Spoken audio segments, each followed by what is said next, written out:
మాటలు. తండ్రి, వీరేమి చేయుచున్నారో వీరు ఎరుగరు గనుక వీరిని క్షమించుము. నేడు నీవు నాతో కూడా పరదేశులో ఉండువు. అమ్మా, ఇదిగో నీ కుమారుడు, ఇదిగో నీ తల్లి. నా దేవా, నా దేవా, నన్నెందుకు చేయి విడిచితివి? నేను తప్పికొనుచున్నాను, సమాప్తమైనది.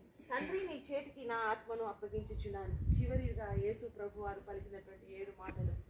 ఈ 7 మాటలు బట్టి మీ జీవితంలో మీరు ప్రభు కొరకు స్థానం ఇచ్చి ఆయన పలికిన 7 మాటలను మీరు జ్ఞాపకం ఉంచుకోవాల్సిందిగా తెలియజేస్తున్నాం.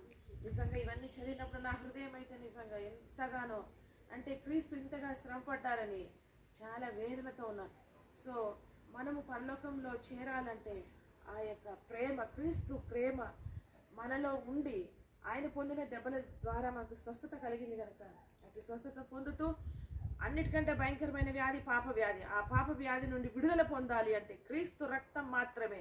ఆయన చిందించిన 7 మాటలు పలికి మరణించి చిందించినటువంటి రక్తం ద్వారానే మనకు విమోచన, విడుదల క్రీస్తులో ఉంది. కాబట్టి ఆ విడుదల పొంది శారీరక స్వస్థత, ఆత్మీయ స్వస్థత పొంది మనము ఆయనను కలుసుకుందాం అని ప్రభువైన యేసు త్వరలో రాబోతుంటున్నారు.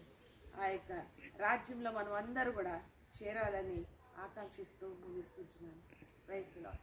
Praise the Lord.